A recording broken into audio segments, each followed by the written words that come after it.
It was a cold night in the North Atlantic. The sea was restless and the wind carried the echoes of war. On the 1st of November 1943, two ships, one American and one German, would meet in the dark. Neither knew that by dawn both would be gone, swallowed by the same unforgiving ocean. It was 1:00 a.m. when the USS Borie, a U.S. Navy destroyer escort, picked up a faint contact on radar. Bearing 320, range is short. Track it closely, son. Plot the course. In command was Lieutenant Charles Hutchins, just 30 years old, calm, sharp, and focused. Without hesitation, he ordered, turn 170 flank speed. The Borie cut through 15-foot waves, closing the distance. But out there, just 5 nautical miles away, another vessel was listening. The German submarine U-405, under the command of Captain Lieutenant Rolf Heinrich Hauptmann, was surfaced, quietly recharging its batteries in the darkness. Deep within the submarine, the hydrophone operator heard something, a low, rhythmic thrum. "High-speed ship bearing 90, he reported. Hauptmann immediately gave the order, prepare to dive. The klaxon rang through the U-boat as the 45-man crew scrambled to their battle stations. On the Borie, Hutchins watched the radar trace disappear. "Contact lost, sir." He knew what that meant. The U-boat had gone under. Now it was a silent hunt, destroyer against submarine in the endless black water. "Half speed," Hutchins ordered, "any sonar returns." Moments later, the sonar operator spoke. "Contact 2,000 yards, bearing 170.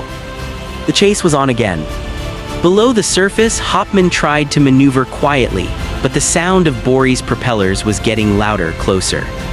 On the American ship, the sonar team followed every echo, adjusting their bearings. 600 yards, prepare depth charges. The crew ran to the launchers, setting the fuses and waiting for the command. "Fire!" The sea erupted as the charges detonated. Inside the U-boat, lights flickered, pipes burst, and water poured through the forward compartments. "Flooding in the bow, sir," someone shouted. Hauptmann had no choice. He ordered the submarine to surface. Moments later, the black shape of U-405 broke through the waves behind Borie's stern. "Turn on the searchlight," Hutchins ordered. The beam swept across the water, and there it was. German sailors were already manning the deck guns, opening fire with 20 cannons. Shells tore across Borie's deck, splintering metal and sending sailors diving for cover.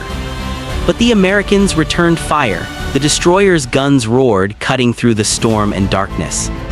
Within minutes, the U-boat's deck was in chaos. Its gun crews were hit one after another. Still, the submarine fought back, trying to bring its heavier 88 deck gun to bear, but the Borie's gunners were faster. Their shells struck the conning tower and forward deck, silencing the last of the U-boat's weapons. But Hutchins knew this fight wasn't over. The submarine could still dive or fire torpedoes.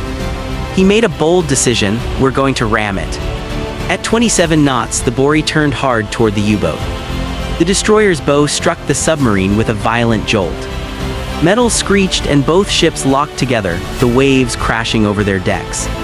German sailors climbed out, and a desperate firefight erupted at point-blank range. Rifles, pistols, and even flare guns were used as both crews fought across the heaving decks. The Americans higher on the destroyer's deck had the advantage.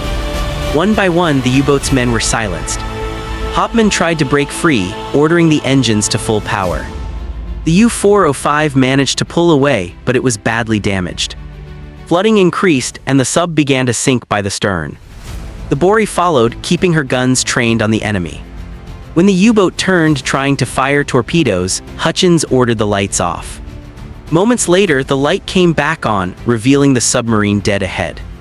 "Ram it again," Hutchins commanded. But before the Borie could strike, the U-boat tried to dive too late.